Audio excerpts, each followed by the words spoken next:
الحقيبة الجمعوية لتنظيم وتسيير وتدبير الجمعيات. تأسيس وتنظيم وتسيير الجمعيات. محور المراسلات.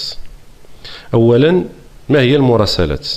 فهي كل الرسائل البريدية أو الإلكترونية اللي كتوصل بها الجمعية أو اللي كتصدر عليها، وكتعتبر جزء مهم من النظام الكامل ديال الترتيب والتصنيف اللي كاين داخل الجمعية. لهذا السبب من الضروري تنظيمها وخلق نظام لترتيبها.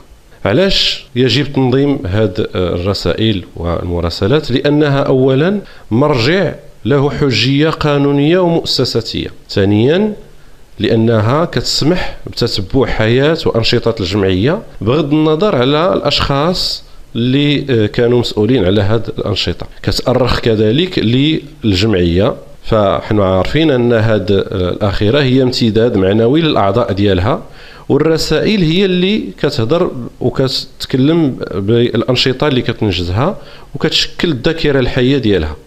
كذلك كتمكن من تداول المعلومة رغم تناوب الأشخاص وتغيرهم حسب المهمات والمناصب أو في غيابهم، وفي النهاية تتحافظ على الحق في الوصول إلى المعلومة. فهذا الحق في الوصول للمعلومة أو الحق في المعلومة خصنا نفرقوا ما بين جوج ديال المستويات أساسية. أولا الحق في المعلومة، وثانيا أهمية الحفاظ على بعض الأسرار. فبالنسبة للحق في المعلومة، مبدئيا ما كاينش أسرار ما بين الجمعية في علاقتها مع الأعضاء ديالها أو الشركاء ديالها أو الغير، مبدئيا هذا. فلذلك هناك مستويات مهمة يجب أن يكون فيها الشفافية وتبادل المعلومة، أولا فيما يخص المشاريع المنجزة أو في طور الإنجاز، وكذلك فيما يخص مالية الجمعية، خصوصا إذا تعلق الأمر بتمويلات من الدولة أو اللي عندها علاقة بالمال العام. بالنسبة للمستوى الثاني اللي فيه المحافظة على بعض الأسرار، لأن التكتم في بعض الأحيان كيكون من الحكمة، لكن ما خصوش يكون حجة لتزكية عدم الشفافية. فمن الأسرار مثلا ملفات الأشخاص مثلا اللي كيشتغلوا، الأعضاء المستخدمين، وكذلك مشروع باقي في التفكير وباقي في مسلسل البناء ولم يتم إنجازه بعد. فهذو مستويات اللي يمكن يكون فيهم بعض الأسرار للجمعية ماشي من الضروري تقاسمها مع الغير.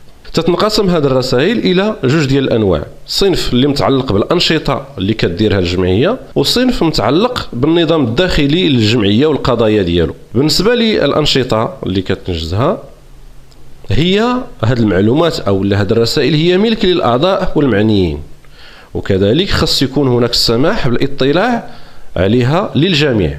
أما بالنسبة لمتعلقة بالنظام أو التنظيم الداخلي للجمعية، فهي خاصة بالمكتب والأعضاء فقط. كملاحظة، لابد من تنظيم الوصول إلى المعلومة ضمانا لسلامة الوثائق والمعلومات. عند عدم تنظيم المراسلات شنو هما التبعيات؟ كاين أولا ضياع الوثائق، ثانيا عدم إمكانية تتبع الملفات والقضايا، ثالثا فقدان السند المؤسساتي للفعل الجمعوي اللي كديروا الجمعية. وكيف يمكن نتجنبوا هذه المخاطر؟ عن طريق تحديد المسؤول على المراسلات، يعني في التجميع والترتيب والتوجيه ديالها. في هذه الحالة غالبا تيكون الكاتب العام عنده دور مهم في هذه المسألة. تحديد مسار المراسلة سواء كانت صادرة يعني خارجة من عندنا أو واردة اللي استقبلتها الجمعية. فالصادرات هي جميع الرسائل المرسلة من طرف الجمعية، وطبعا الرسائل الواردة هي جميع الرسائل اللي توصلت بها الجمعية من عند الغير. شنو هو المسار ديال الواردات؟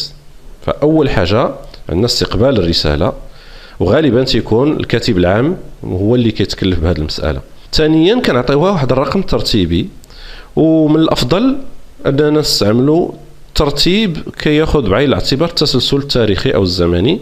كتوجه من بعد الشخص اللي كيهمه الأمر في نشاط معين أو مسؤول على مشروع معين، من بعد كيتم النسخ ديالها بحيث كيتم الترتيب ديالها في الملف ديال الواردات، وتم تسجيلها بالسجل ديال الواردات. تتسلم من بعد الأصلية للمعني بالأمر مع المرفقات، ثم كنسجلوا تتبع الرسالة على الورقة ديال الرسالة. حنا غادي نرجعوا لهذا الموضوع في المثال. الكتابة ديال التتبع على أحد الأطراف ديالها، ثم ترتيبها في ملف خاص بالنشاط مع المرفقات ديالها وكل الوثائق اللي جاو معها. ما هو المسار دابا ديال الصادرات؟